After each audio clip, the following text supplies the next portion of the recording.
Students, आज का topic है यूनान का नगर राज्य एथेंस। यूनान यूरोप महाद्वीप का एक देश है। यहाँ के लोगों को यूनानी अथवा यवन कहा जाता है। यूनान देश तीन तरफ से समुद्र से घिरा हुआ है। इसके पूर्व में एजियन सागर, पश्चिम में आयोनियन और दक्षिण में भूमध्य सागर है। यूनान के बीच में पिंडस पहाड़ियाँ और कोरिंथ खाड़ी है। प्राचीन काल में यूनान को हेलास कहा जाता था। पर्वतीय प्रदेश होने के कारण यह छोटे छोटे स्वशासित राज्यों में बटा हुआ था और यूनानी इन राज्यों को पोलिस कहते थे। प्राचीन यूनान के लोग आर्य जाति की विभिन्न शाखाओं से संबंध रखते थे। सबसे पहले 2000 ईसा पूर्व एकियन जाति के आर्यों ने यूनान में बसना शुरू किया। इनके बाद आर्यों की आयोनियन शाखा यूनान आई। 1100 ईसा पूर्व के लगभग आर्यों की डोरियन शाखा ने दक्षिण एशियन प्रदेश तथा एशिया माइनर के दक्षिण पश्चिम तट पर अपना अधिकार स्थापित कर लिया। इन्होंने एकियन और आयोनियन शाखा के आर्यों को यूनान के मुख्य भाग की ओर खदेड़ दिया। बाद में इन आर्यों ने यूनानी मूल निवासियों को पराजित करके यूनान पर अधिकार कर लिया। पुरानी माइसीनी सभ्यता नष्ट हो गई और इन आर्यों ने अपना केंद्र पेलोपोनेसस को बनाया। यूनान के इतिहास का विभाजन 3 भागों में किया गया है, जिनमें पहला है होमर काल। 1200 ईसा पूर्व से 800 ईसा पूर्व तक के समय को यूनान के इतिहास में होमर काल के नाम से जाना जाता है। होमर नामक विद्वान ने इलियड और ओडिसी 2 महाकाव्यों की रचना की। दूसरा है क्लासिकल युग। इसके अंतर्गत 800 ईसा पूर्व से 461 ईसा पूर्व तक के समय का अध्ययन किया जाता है। इस समय यूनान में अनेक नगर राज्यों का उदय हुआ, जिन्हें पोलिस कहा जाता था, और एथेंस और स्पार्टा इस समय प्रमुख नगर राज्य थे। स्पार्टा में निरंकुश सैन्यवाद का विकास हुआ। यहाँ के निवासी आर्यों की डोरियन शाखा से संबंधित थे। लाइकर्गस ने स्पार्टा के लिए संविधान बनाया। एथेंस में यूनानी सभ्यता का चरम विकास हुआ। यहाँ के निवासी आर्यों की आयोनियन शाखा से संबंध रखते थे। यहाँ प्रजातांत्रिक शासन प्रणाली प्रचलित थी। तीसरा है पेरिक्लीज युग। 461 ईसा पूर्व से 429 ईसा पूर्व तक के समय को यूनान के इतिहास में पेरिक्लीज के काल के नाम से जाना जाता है। इस समय प्रत्येक क्षेत्र में विकास हुआ, इसलिए इसके समय को स्वर्णकाल के नाम से जाना जाता है। अब है यूनान का नगर राज्य एथेंस। एथेंस यूनान का एक प्रमुख नगर राज्य था। यहाँ पर यूनानी सभ्यता का चरम विकास हुआ। एथेंस नगर राज्य का विकास आर्यों की आयोनियन शाखा ने एटिका प्रदेश में किया।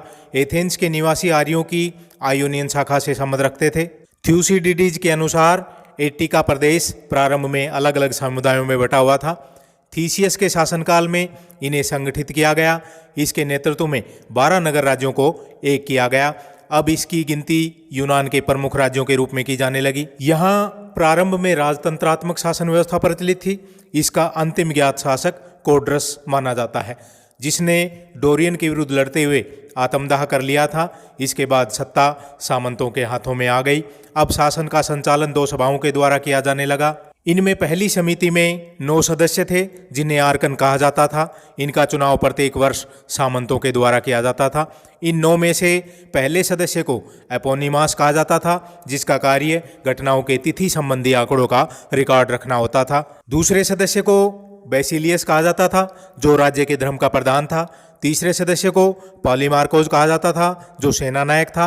अन्य 6 सदस्यों को थेस्मोथेटाई कहा जाता था, जो कानून निर्माता थे। दूसरी समिति को एरियोपेगस परिषद कहा जाता था। इसके सदस्य भूतपूर्व आर्कन होते थे। यह सभा आर्कनों की गतिविधियों पर नियंत्रण रखती थी। एरियोपेगस परिषद हत्या और विद्रोह आदि मुकदमों का निर्णय करती थी। यह भी देखती थी कि कानून का पालन सही तरह से हो रहा है या नहीं। कानून का उल्लंघन करने वालों को दंड देती थी। न्याय व्यवस्था पर सामंतों का अधिकार होने के कारण ये किसानों पर अत्याचार करने लगे। इस समय एथेंस में अंगूर और जैतून की खेती शुरू हो चुकी थी, लेकिन ये बाग बहुत समय के बाद लाभ देते थे। इनकी खेती धनी किसान और सामंत ही कर सकते थे। गरीब किसान धीरे धीरे कर्ज से दब गए, खुद को बंधक बनाने पर मजबूर हुए।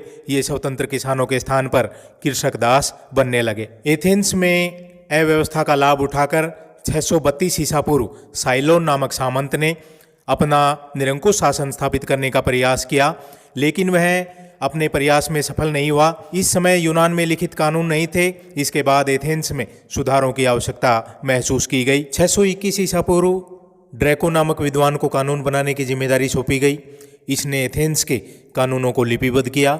इन कानूनों की कठोरता के कारण कहा जाता है कि ड्रैको के कानून खून से लिखे गए थे।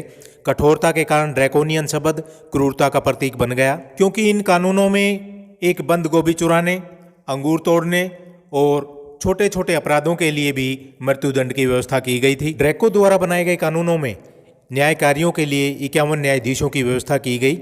इसे एफएटी कहा जाता था। इसमें सुनियोजित और आकस्मिक हत्या में कोई अंतर नहीं किया गया।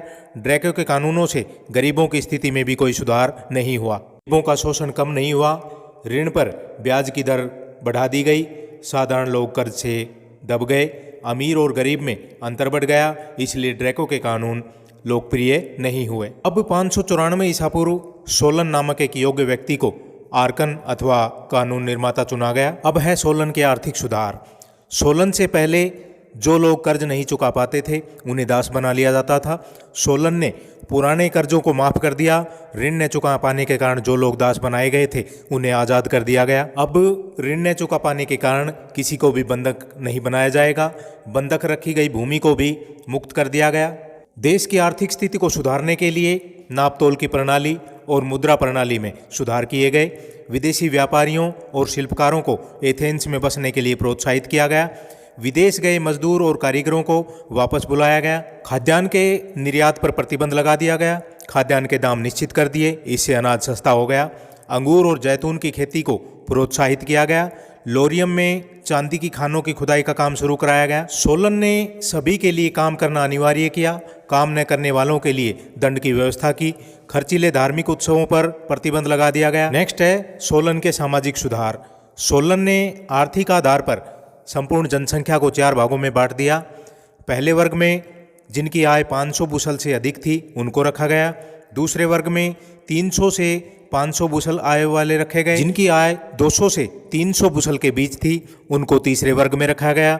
स्वतंत्र मजदूरों को चौथे वर्ग में शामिल किया गया। लोगों से आर्थिक स्थिति के आधार पर ही कर लिया जाता था। जिनकी अधिक आय थी उनसे अधिक कर लिया जाता था।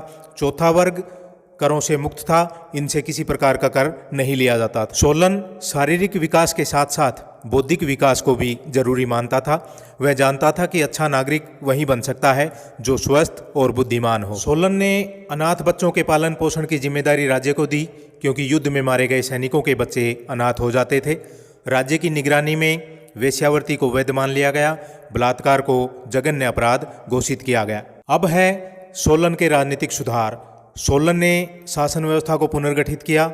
एरियोपेगस परिषद को बनाए रखा। इसकी सदस्यता के नियम बदल दिए। अब प्रथम वर्ग का कोई भी व्यक्ति एरियोपेगस परिषद का सदस्य बन सकता था। इसके सदस्यों की संख्या 400 कर दी गई। इसलिए इसे 400 सदस्यों की कौंसिल अथवा कौंसिल ऑफ 400 नाम दे दिया गया। सोलन ने असेंबली की सदस्यता से संबंधित नियमों में भी बदलाव किया। श्रमिक वर्ग के लोग भी अब इसकी सदस्यता प्राप्त करने लगे। इसके द्वारा ही अब आर्कन चुने जाने लगे, जो ये पहले अधिकार एरियोपेगस परिषद के पास था। इसका कार्य केवल कौंसिल द्वारा भेजे गए विषयों पर विचार करना था। सोलन ने देश के सर्वोच्च न्यायालय के न्यायाधीश बनने का अधिकार चारों वर्गों को दिया। यह आर्कनों के निर्णयों के विरुद्ध अपील सुनता था। न्यायाधीशों पर लगाए गए भ्रष्टाचार के आरोपों पर भी विचार करता था। अब है सोलन के सुधारों का महत्व। सोलन को यूनान का एक महान राजनीतिज्ञ माना जाता है। इसका उद्देश्य यहाँ जनतंत्र की स्थापना करना और समाज के विभिन्न वर्गों के बीच सामंजस्य स्थापित करना था, जिससे राज्य को मजबूत बनाया जा सके। इसके लिए उसने दूरदर्शिता से काम किया। उग्र दल के नेता भूमि के बराबर विभाजन की मांग कर रहे थे। दूसरी ओर अनुदार दल के नेता जनसाधारण को मत का अधिकार मिलने का विरोध कर रहे थे। सोलन ने इन दोनों मांगों को मानने से इनकार कर दिया, क्योंकि इससे गृह युद्ध उत्पन्न हो सकता था, राजनीतिक अव्यवस्था उत्पन्न हो सकती थी। सोलन ने आय के आधार पर समाज का विभाजन किया। अब कुलीन वर्ग के अलावा समृद्ध लोग भी ऊंचे पदों पर नियुक्त किए जाने लगे। इस आधार पर कहा जा सकता है कि सोलन ने जिस शासन तंत्र की स्थापना की वह धनिक तंत्र या महाजनतंत्र था, किंतु उसने जनसाधारण को मत का अधिकार देकर एथेंस में जनतंत्र के बीज बो दिए। आम लोगों को अपनी स्वतंत्रता की रक्षा करने का अधिकार मिल गया। 572 ईसा पूर्व सोलन राजनीतिक जीवन से संन्यास लेकर मिस्र चला गया।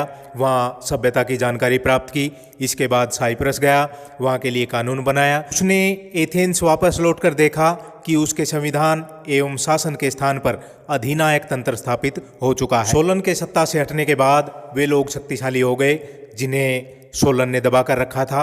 सोलन के सुधारों का सबसे अधिक विरोध उग्र दल ने किया, जो भूमि के बराबर विभाजन की मांग कर रहे थे। इस समय यहाँ 3 दल थे। व्यापारियों का दल, जो सोलन का समर्थक था, इन्हें शोर कहा गया है। दूसरा दल मैदानी लोगों का था, ये सोलन से नफरत करते थे। इनमें नेता बड़े जमींदार थे, इन्हें प्लेन कहा गया है। तीसरे दल में किसान और मजदूर शामिल थे, इन्हें माउंटेन कहा गया है। ये भूमि के बराबर विभाजन की मांग कर रहे थे। अव्यवस्था का लाभ उठाकर 560 ईसा पूर्व प्रीसिस्ट्रेटस एक निरंकुश शासक बन गया। इसने धनी और महत्वाकांक्षी सामंतों को देश से निकाल दिया, कृषकों को भूमि, पशु और बीज उपलब्ध कराए, जल प्रणाली, सड़कों और मंदिरों का निर्माण कराया। इसने सोलन के संविधान में परिवर्तन करके उसे प्रजातांत्रिक के स्थान पर अधिनायक तंत्रवादी बना दिया। आर्कनों का चुनाव पहले की तरह किया जाता रहा। असेंबली और एरियोपेगस परिषद के कार्य बने रहे। इनमें केवल प्रीसिस्ट्रेटस की बातों पर विशेष ध्यान दिया जाने लगा।